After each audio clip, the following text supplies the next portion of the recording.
teorinya kamu dapetin keajaiban tapi jangan ada dosa. Maka upaya di ilmu magnet rezeki itu adalah bagaimana caranya supaya tidak ada dosa satupun. Kalau nggak ada dosa satupun gitu, kalau berhasil melakukannya, maka apapun yang kamu kedipin jadi. Oh, itu kuncinya ya? Itu kuncinya.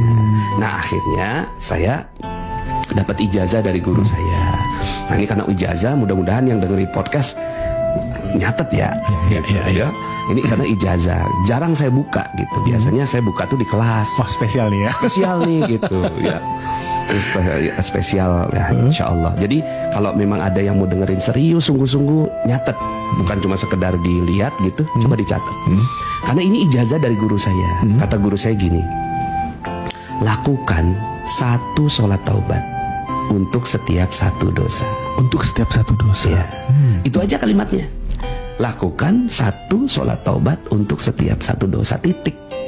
Gitu ya. Nah, pertanyaannya mau dikerjain nggak? Kan gitu. Itu dia. Nah, maka sekarang ini saya hampir tiap hari sholat taubat. Ada dosa apa, sholat taubat lagi. Ada dosa apa, sholat taubat. Gitu. Ya, kita semua punya dosa. Saya juga punya banyak dosanya. Jadi waktu itu saya minus 21 miliar. Jadi ceritanya saya kan praktekin ilmu keajaiban tanpa guru. Akhirnya dapat itu gitu. Akhirnya saya sampai masuk Metro TV, masuk TV One, uang masuk puluhan miliar ke rekening pribadi gitu. Umur 30 tahun, masih labil. Akhirnya berubahlah saya. Yang tadinya ya baik gitu, akhirnya saya jadi sombong, nyakiti orang, bahkan durhaka sama orang tua. Nah, waktu itu tuh ngerasain tuh masih saya bisa gitu, dengan ilmu ini saya bisa gitu kan. Ternyata akhirnya dijatuhin sama Allah, minus 21 miliar. Minus itu ya? Minus itu. Di titik minus 21 miliar itu saya dikejar debt collector, bolak-balik ke kantor polisi, dilaporkan ke pengadilan. Gitu, sampai hampir bunuh diri. Udah saking gak kuatnya gitu. Nah, di titik itu saya ketemu seorang kiai. Nah, kiai yang ngajarin ilmu saya tadi. Oh, gitu. Lakukan 1 sholat taubat untuk setiap 1 dosa. Setiap 1 dosa. Saya coba akhirnya waktu itu gitu.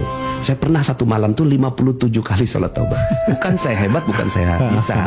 Cuma ya karena kiai ngomongnya gitu. Akhirnya saya coba deh. Nggak ada niat juga untuk banyak gitu, cuma untuk ibu gitu. Ya Allah, ini sholat taubat saya untuk ibu saya. Gitu. Jadi itu juga takbirnya nggak begini ya. Allah gitu ya. Tapi setelah selesai sholat taubat, loh kok enak. Ya. Pas enak, naik lagi untuk yang kedua, untuk bapak gitu. Terus makin enak untuk istri, makin enak untuk anak yang pertama, untuk anak yang kedua, dan seterusnya gitu. Untuk klien, konsumen, ya Allah saya punya salah sama klien saya, ini sholat taubat yang kulakukan gitu. Nah, setelah itu keajaiban datang luar biasa, bertubi-tubi. Jadi kalau ada yang mau praktekin nih gitu, ya akhirnya jadi budaya. Di magnet rezeki akhirnya budayanya gitu, 1 sholat taubat untuk setiap 1 dosa.